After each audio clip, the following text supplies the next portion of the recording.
My name is Eric Zachman. I was born in Yakima, Washington in 1991. I'm the oldest of 4 siblings. My parents split up when I was 12 or 13. One of the ways I coped with that was to run. I got pretty good at that. I went to college for it. I ran Division I my freshman year. Then my sophomore year I got in a big car accident, and that is really where this story starts. I was done running, and now I had to figure out what to do next. There's really 3 relevant parts to this story. One is money. I looked around and I identified money as this fundamental thing. No matter what job anybody was going to, everybody got paid in this green paper, and you needed the green paper to be able to buy food and put gas in the car and pay rent and everything. The second one is big data / social media / privacy. I really started looking at Facebook in particular and digging into it, thinking about what it was and realizing how little control we had over our data and how powerful and profitable that data was becoming for such a small number of people. The third one is computer coding. I started programming my calculator when I was in high school, but then took jobs where I was using and learning how to write computer code. And it becomes very important for understanding how Bitcoin works. I started with just how to make money. I wanted to figure out this money thing so that I could get it more efficiently so I could live better. The Intelligent Investor by Benjamin Graham is kind of the book. It's the basis of a lot of Warren Buffett's thinking. He refers to that book all the time. I read that one. Real estate, stocks for dummies, a bunch of that kind of stuff, trying to figure out how to make money myself. Somewhere in there I was introduced to Robert Kiyosaki, and through that really started digging into the financial system. So now we're talking G. Edward Griffin and The Creature from Jekyll Island and Buckminster Fuller and the Grunted Giants. Kiyosaki has a book called The Conspiracy of the Rich. He introduced me to the worldly philosophers. So now we're talking about economic theory, Adam Smith and Karl Marx and John Maynard Keynes and Rothbard and economic theorists, philosophers.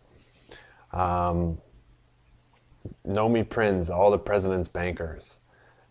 She was a Goldman Sachs banker, like deep in the system, and for years now has been coming out, pointing out what's really going on. This is about the revolving door between banks and government.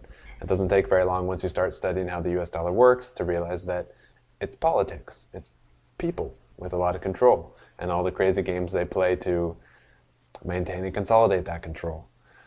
James Rickards, The Death of Money, he has several books talking about the coming collapse of the international monetary system, talking about fiat monies and how unsustainable they are because of this power thing going on with humans in charge of the fiat currencies. And through that, I went through a tough time, maybe depression, of starting to figure out how this thing worked and looking around at all the people around me and seeing how screwed we were getting by only a few people and how ignorant most of us were to it. And then even if you weren't ignorant, there didn't seem to be much we could do to change it. And then I heard about Bitcoin, a radically different kind of money with a completely different set of rules, a set of rules that was written in computer code where the power was decentralized and the rules were the rules. Everybody played by them, rather than putting a few people in charge and they decide how much to print and when to print it and who to give it to after they print it.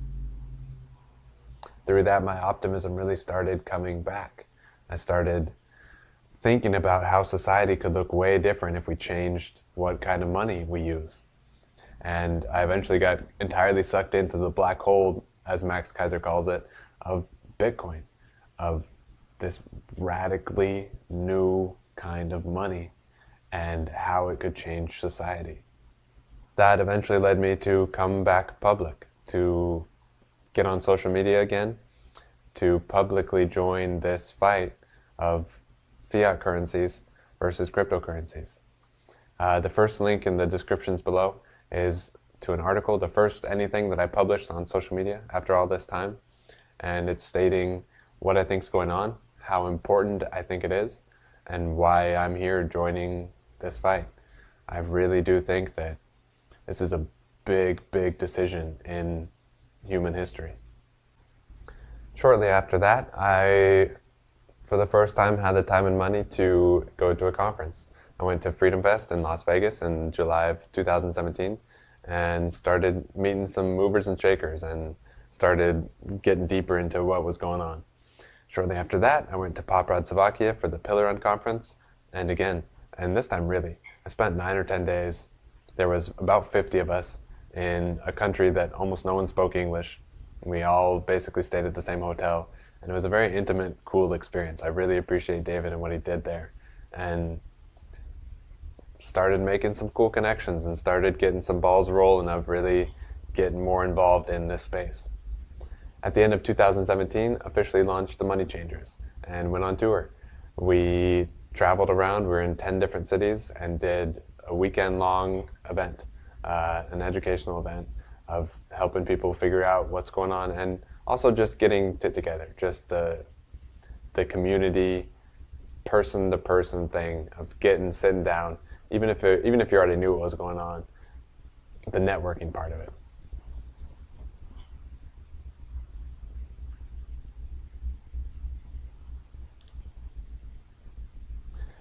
Then at the end of 2017, officially launched the Money.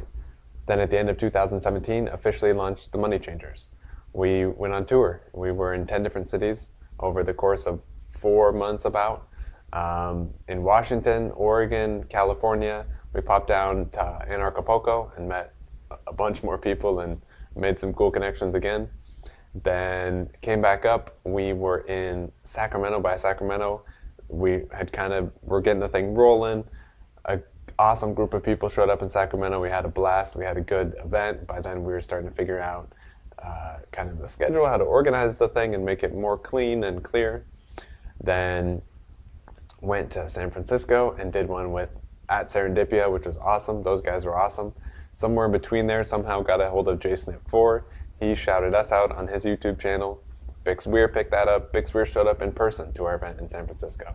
So got to meet him and got a really good review from him. In that same time, met Scott from SRQ Real Estate Advisors, which is in Sarasota. He offered us a space, and he's right next to JSNIP4. So we reached out to him and somehow ended up staying at JSNIP4's house for 5 days and hanging out with him and his family, and which was just a blast. It was an awesome time. And then did our event that weekend in Sarasota. Sarasota was the last stop on that trip. So now I'm back in Spokane doing a meetup here. Have another conversation scheduled here. Conversation is the name for that weekend-long educational event because it's something different. It's not a conference or a seminar or workshop. It's something different. It's a lot of back and forth and I think a really cool format. So call it a conversation. We'll try to keep doing those. Hopefully make partners with some other people and get back on the road and doing those weekend events all over the place and doing consulting here from home and then this YouTube thing. The whole Bitcoin thing is so big and so complex and so abstract that the way I'm attacking it is just to do a whole bunch of little videos, each one calling it a thread. There's the huge big picture, and there's so many ideas and thoughts and research and study and game theory and philosophy and economics and psychology all wrapped up into this big abstract money thing that there's no way to put it in one video. And if there's no way to do a good job putting it in one video, there's just too much. So a whole bunch of little videos that are just one thread in the tapestry of the big picture. If you want to know more about the consulting or the meetups or the weekend conversations, all of that stuff can be found at the website, which is linked below, moneychangers.io, and it's CHAIN, like blockchain, Money Changers. But you don't need that. If you type in moneychangers.com and you forget the I, you'll still get to our website. And YouTube is definitely the best place to keep up with what we're doing.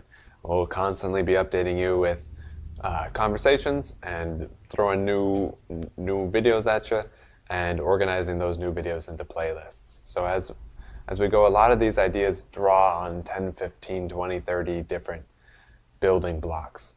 So eventually the videos will get more complex in terms of this video builds on these 10 different ideas. So make sure you understand those 10 different ideas and they'll all add up to help this one video make sense. So, welcome to the Money Changers. Again, my name's Eric. Hopefully you find the stuff we're putting out helpful and insightful. If you do, please like, subscribe, share, comment. Help us do what we're doing and help us get it out. Help other people find the work that we're doing.